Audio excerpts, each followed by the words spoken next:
Hello, business finance students. As you all know, this is this week, and this quiz actually, many of you have already taken it. It's the same quiz that you took a few days ago. The reason I put it here is just for the students who didn't take it.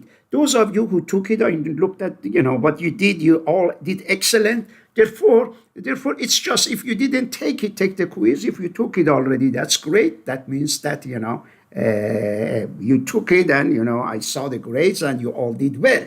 Now, I want to talk about stock options and what they are and get the idea.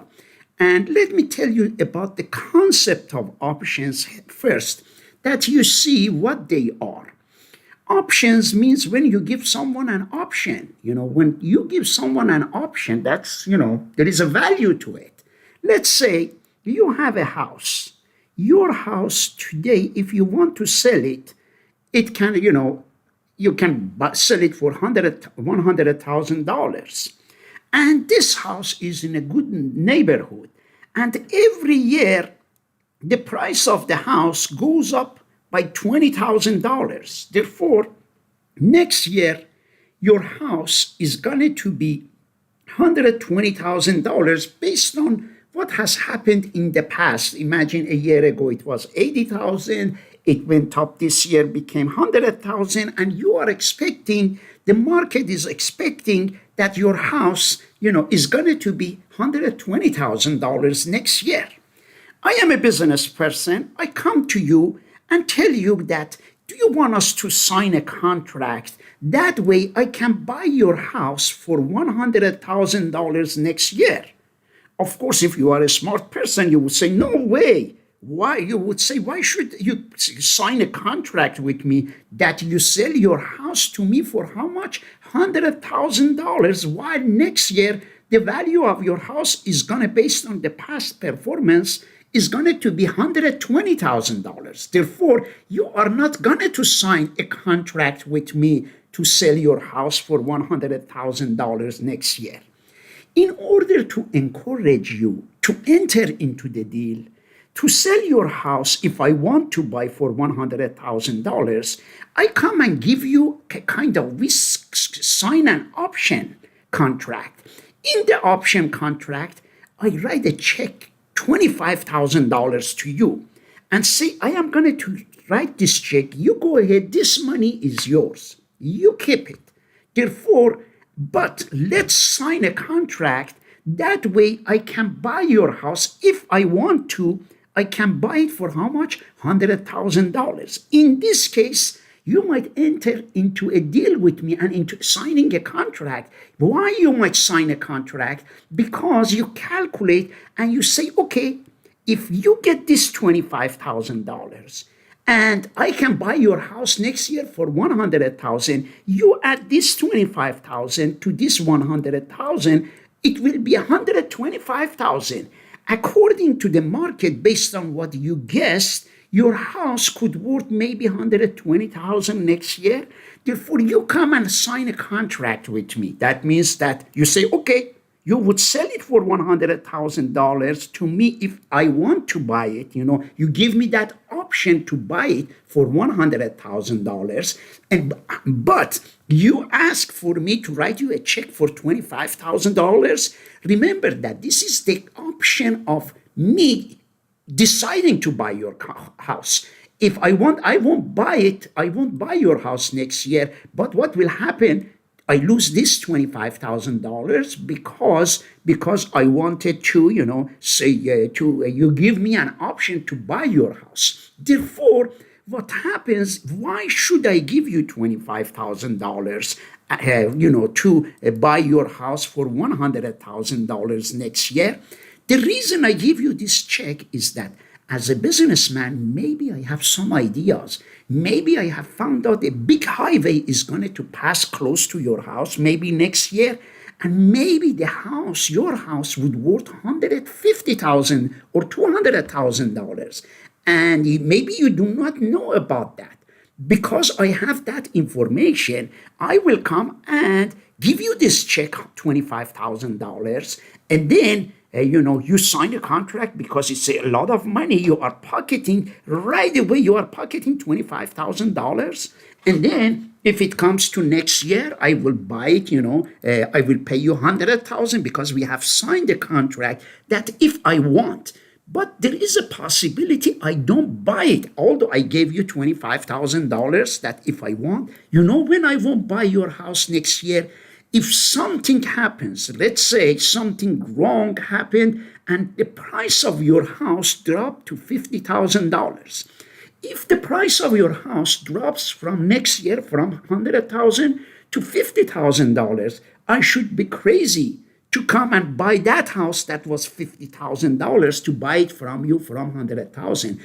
I would say that, okay, I lost $25,000 because I signed the contract that you give me the option to buy your house. I say, fine, I lose that $25,000, no problem, but at least I won't buy your house, which was $50,000. The best case scenario for me is that if the value of your house increases significantly, which means if it becomes $200,000, then next year when it becomes your house becomes $200,000, then I will exercise my option. I come to you and say, hey, you signed a contract with me that you have to sell your house to me for $100,000. Why you signed that contract? Because you were greedy. You wanted this $25,000 in your pocket cash, and you got it, and that's why you signed that contract that you gave me the option that if I want.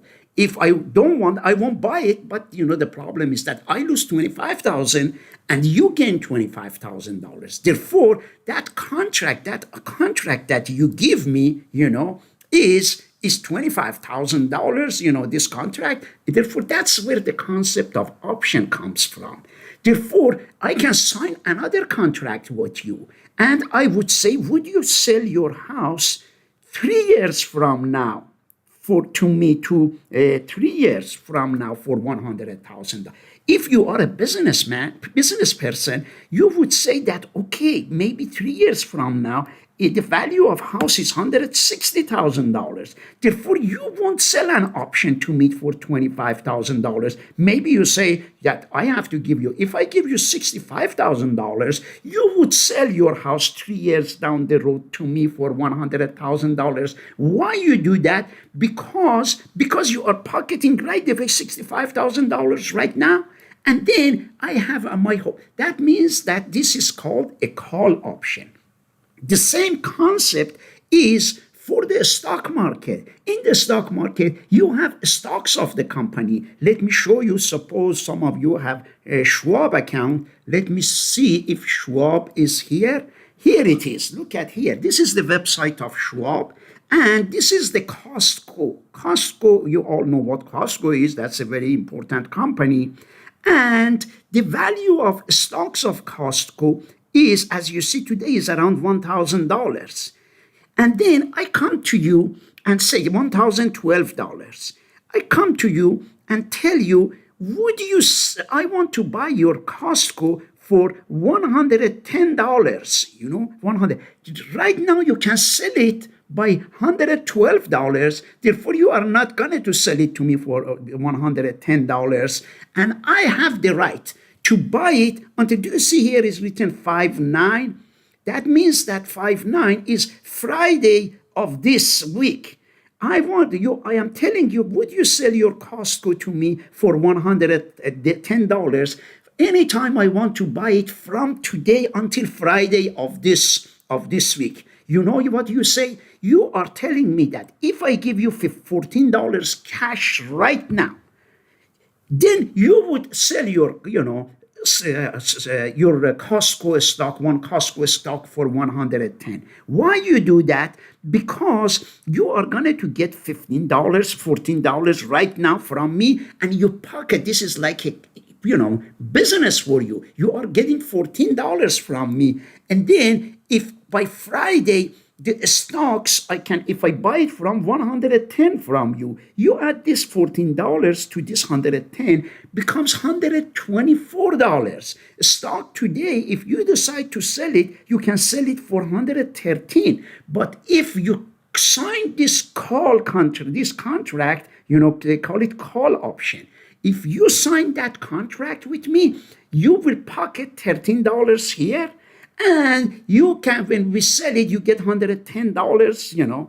However, my hope is that when we sign that contract, maybe I am under impression, maybe by Friday, maybe the stocks of Costco, maybe I have insider information. That's illegal, but maybe I know, maybe the stocks of Costco becomes $2,000 suddenly.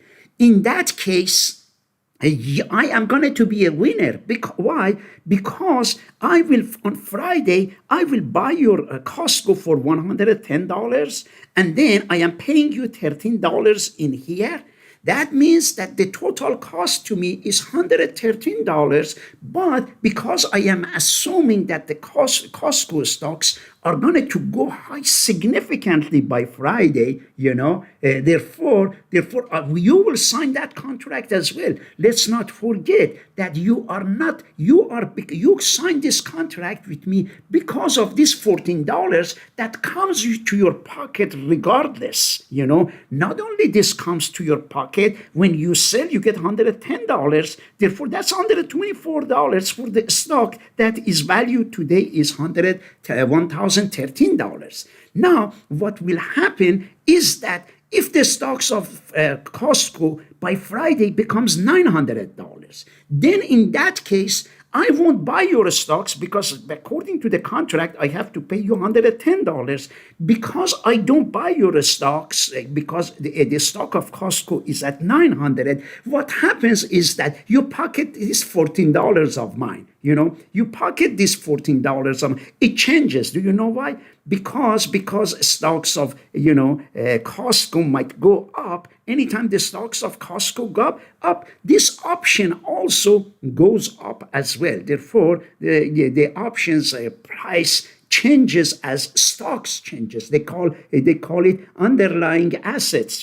Therefore, as you understood this, that is a contract for 4 days from now.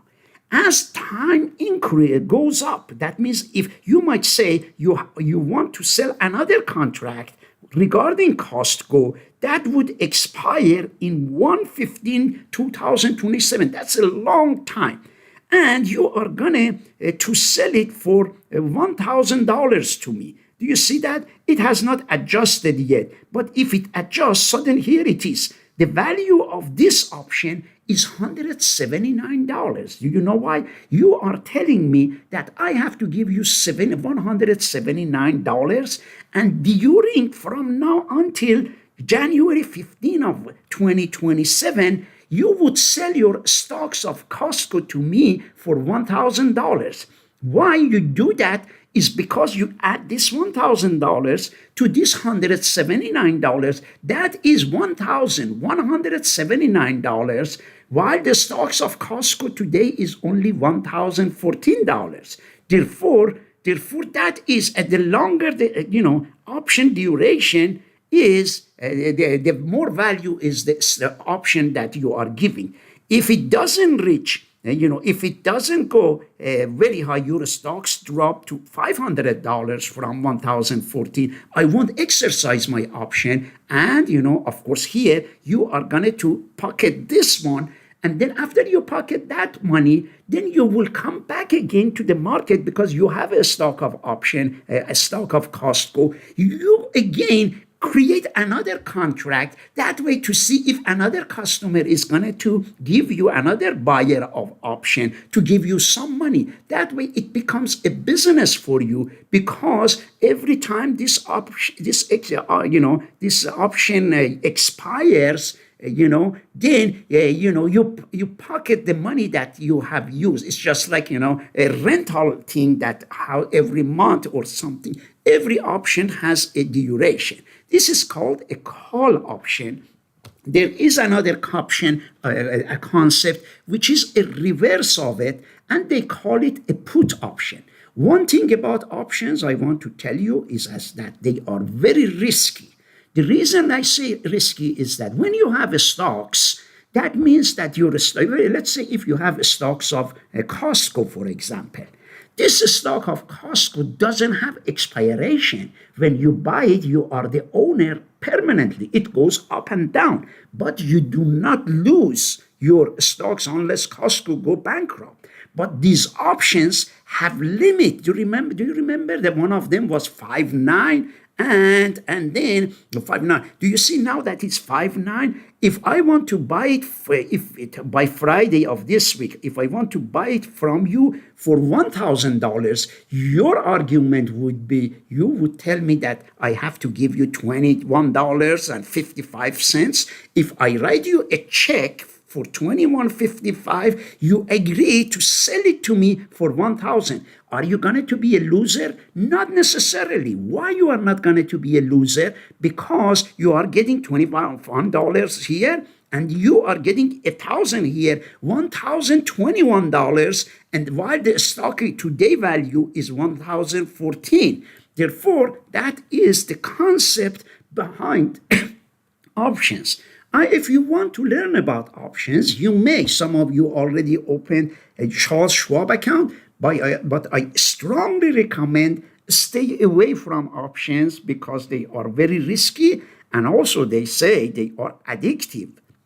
They are addictive means they are like gambling, because you are constantly, worried about the options because this option expires, Then with this $22 that I am giving you, it means that I am hoping that this goes way above $1,000, becomes $1,500. That way I can buy it, for $1,000 from you with this $22. If the stock of Costco becomes $1,500, to me, this $22 will give me $500 of, money, and that's huge amount of money. Why? Because $22 is 5 times 5 means I have turned my $25 to $500 of profit. This concept is, as I said, is very risky because the possibility of Costco reaching to the price of $21.95 plus $1,000, which is $21.95 by Friday of this week, is not significantly high. If that doesn't reach, means in this way, I am going to be a loser. I will lose this $21 that I gave you. And that, you are the somewhat of is the winner because you made $21 on one stocks of Costco that you had. Therefore, that is where the concept of options, comes from. And as I said, if you want to learn about them, learn. It's a very smart idea, but never ever try, to get involved because it has a lot, to it. There is another concept, which is called put option, which is a reverse of call option. Put option means that, imagine I have a insider information. Insider information means that I might think that something bad is going to happen to Walmart, to Costco. Something bad, if it's going to happen, therefore, I am expecting the price of Costco to drop. Because I am expecting to drop, therefore, in that case, there is another contract. According to that contract is that I am saying that I want, rather than buying a Costco, at $1,000, I am selling to you at $1,000. Therefore, in this case, my hope is that the price of Costco to drop. On the other one, when it was a call contract, my hope was the price of Costco to go up. If it went up significantly, I would have made money. Why? Because if it from 1,000, it went to 1,500, I would have given you only $22, and those $22 to 500 to 1,500, that means my $22 brought me $500 of, a profit, around $500. In the put is the reverse. Is that anytime the price of Costco drops, I will make money. And look at here, let's see whether we understand that.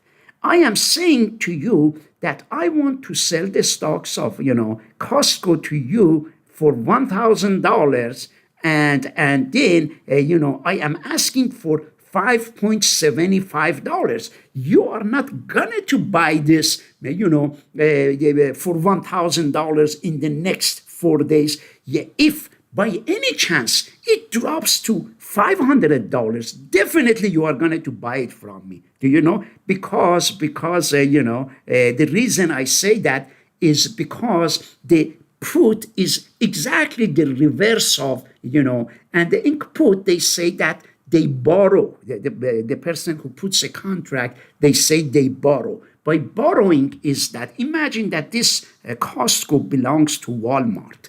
And then I borrow, I give Walmart, I said Walmart, belongs to, for example, Schwab. I go and tell Schwab that may I borrow this Costco stocks from you, I am going to give it back to you 4 days on Friday. Schwab tells me that, give us $5.7, $5.70. We will let you have it, borrow this one and do whatever you want to do with it. Because I am expecting it to drop to 500, when I get it from you, as soon as I get it from you, right away I'll go and sell it.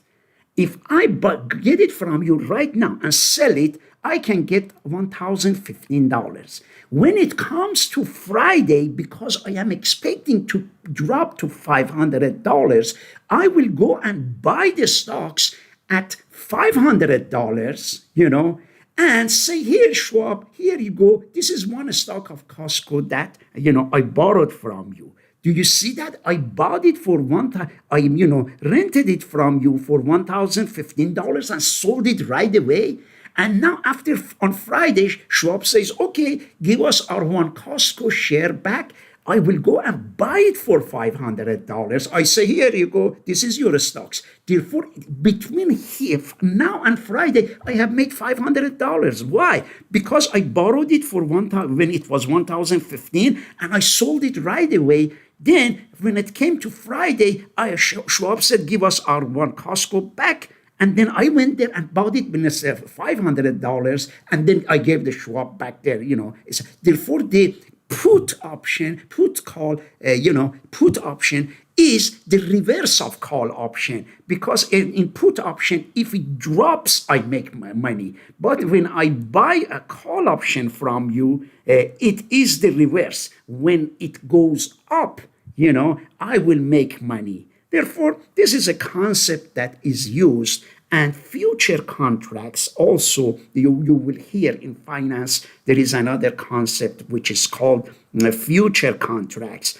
And they have similar features. Future contracts, imagine that, an airline, for example.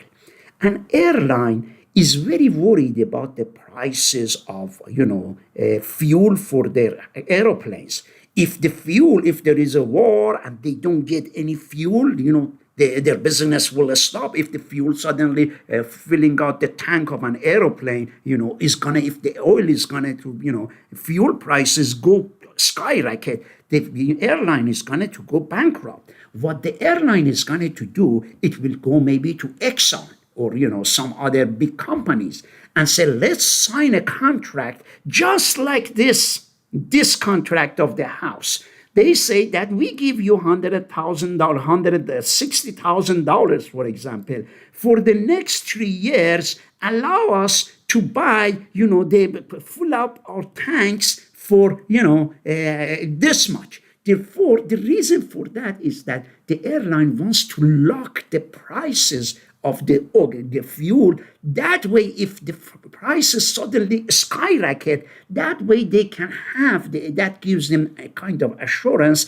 that they have enough fuel, that they are not going to pay billions of dollars for, their fuel. Therefore, the future contracts excuse me, are the same. Farmers might use future contracts, which are similar to stocks. A farmer, let's say that here we have a chicken plant. A chicken plant might go to a farmer who grows corn. And then, because the chicken plant wants to make sure there is enough corn for the chickens and is worried suddenly that the prices of corn might go significantly high for whatever.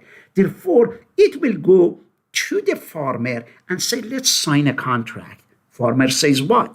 The chicken plant says that I will buy all of your corns for the next one. Buy them for 100, that is in the next 1 year. Allow me, let's sign a contract that I can buy the entire farm that you have for $120,000. And then it would tell you that it will give you the chicken plant $25,000 cash. That way, it can buy your corn in the next 1 year for $120,000. Why does the chicken plant enter into such deal with you? Because if suddenly the value of corn becomes $1 million, then that chicken plant is assured that because it has signed a contract for you for $120,000 because it gave you $25,000, the chicken plant knows for sure that it has enough corn for the chicken. Otherwise, the chicken plant can go bankrupt.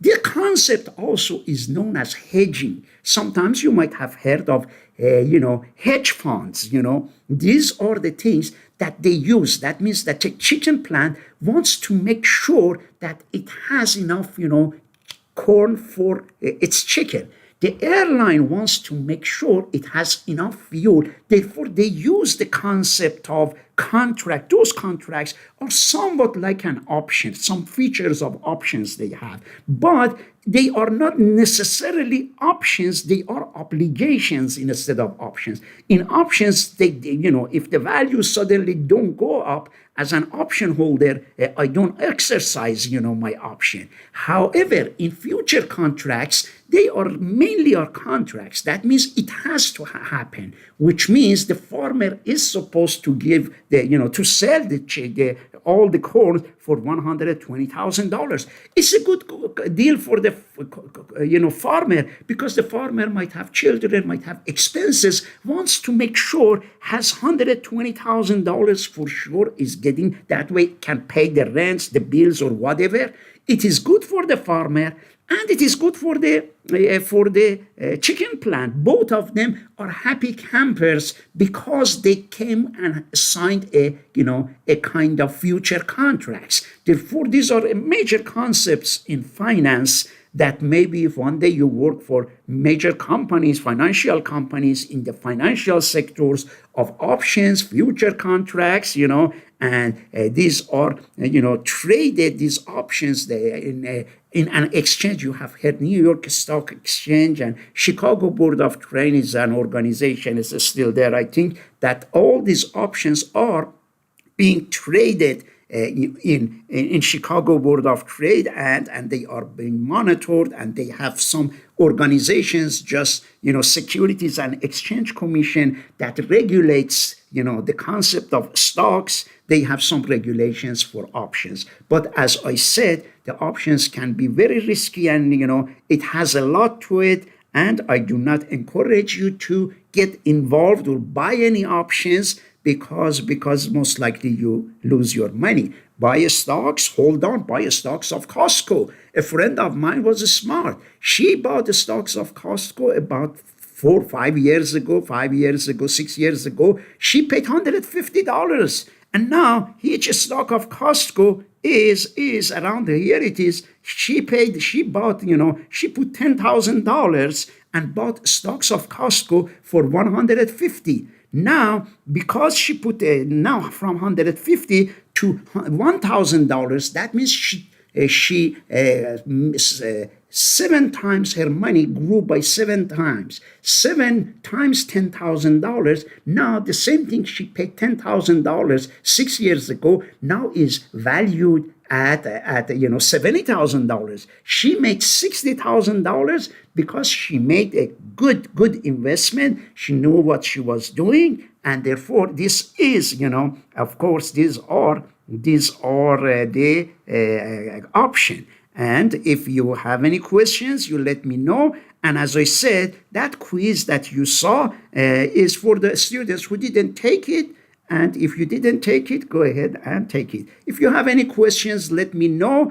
And if you want to know about options, go to, you want to study more about them, go to ChatGPT and say, I don't understand the concept of options. Can you tell me? Can you tell me what are the risks and what they mean by call option? And what we already said in call option, as I said, they call me, when I buy it, they call it, I am long. I am long on that. That means that I am hoping it goes up.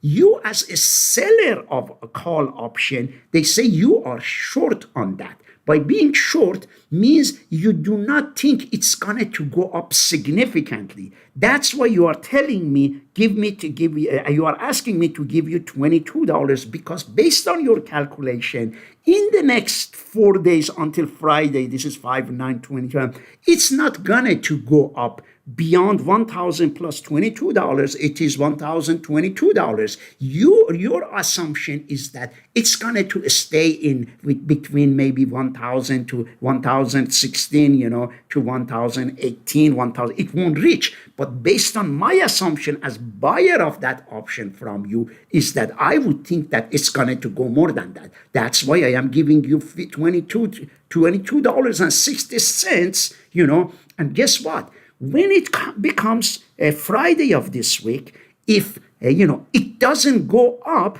therefore I won't exercise my option. I will lose my $22.60. In that case, my wish was that I had not bought this call option from you, and you are somehow a happy camper because you pocketed $22.60 of mine. What will happen when it comes to Saturday after that? Then you go and on the option, on the Costco share that you have, you sell another call option, and then you go and another customer will come and maybe give you $22, $23, to buy another call option from you. Therefore, you constantly, using your Costco to make $22, and of course there are different rates for different days. But when you would regret, then suddenly the stocks of Costco from 116 by Friday, it becomes $130. If it becomes $130, I would exercise my option. You would sell your stocks for 1,000 plus 20. You made 22 here.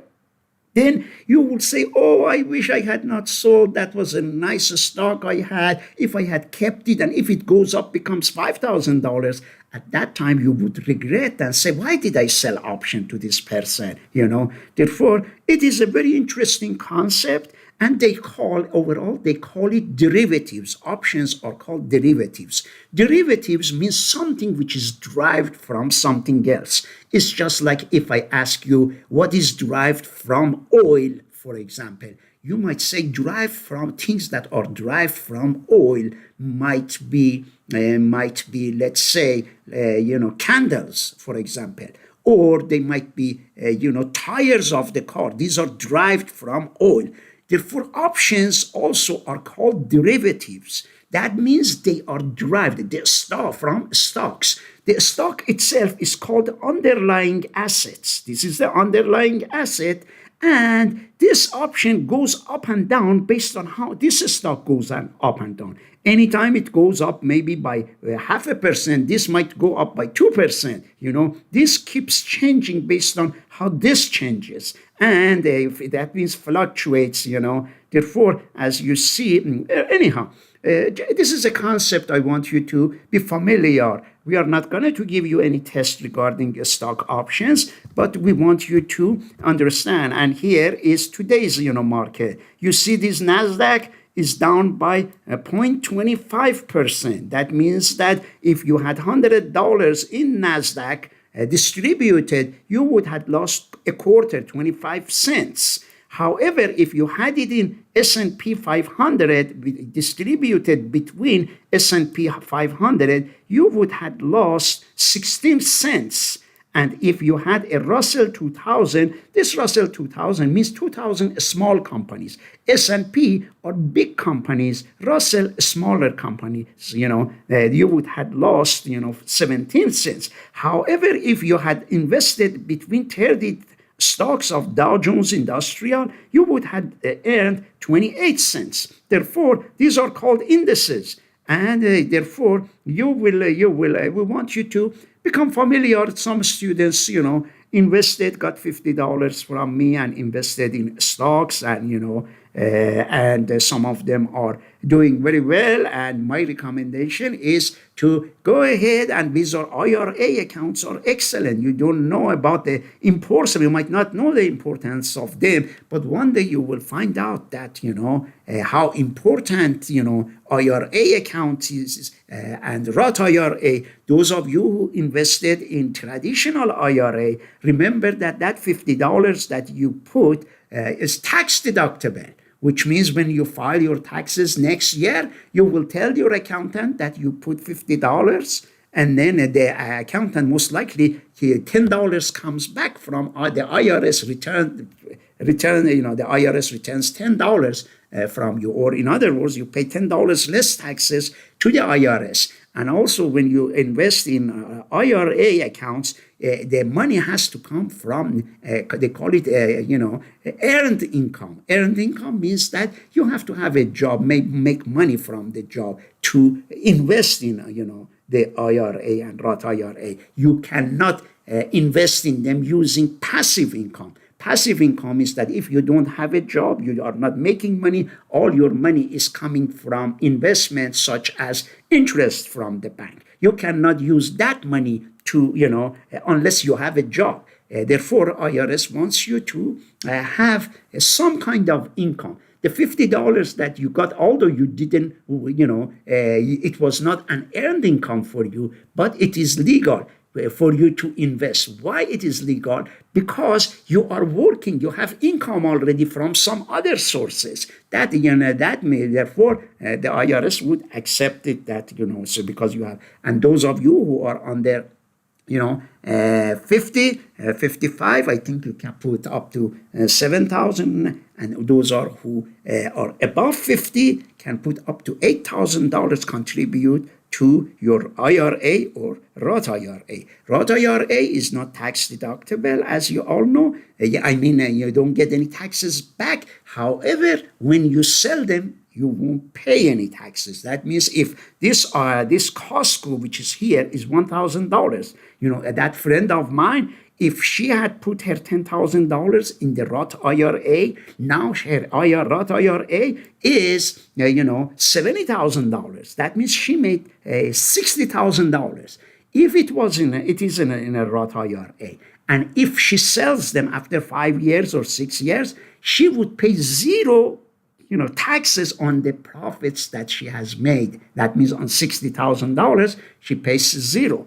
And I encourage many students to open a traditional IRA. And I had a reason to do that. Maybe 1 or 2 open Roth IRA. Because traditional IRA, if they open a brokerage account, when they need money, they go and sell their $50 and liquidate their brokerage account. But when it is in the traditional IRA, which is a retirement IRA, if they sell them, then they have to pay out of $50, they have to pay for taxes. Therefore, suddenly out of their $50, $10 disappears. Then the IRS imposes penalty if they are below 59.5 when they sell their traditional IRA. That means 10%. Again, therefore, the student feels that if it decides to liquidate the traditional IRA, he or she is going to pay taxes and a penalty. Therefore, it keeps the money there. And the good thing is that if it keeps it there, that means that it's going to grow. And the goal is to make sure it grows. And that $10 of it is the IRS money in the traditional IRA. That means you get back $10, and it is in your account. And hopefully that $10 of IRS, it's a great idea not to give the IRS money. Therefore, if you have any questions, you let me know.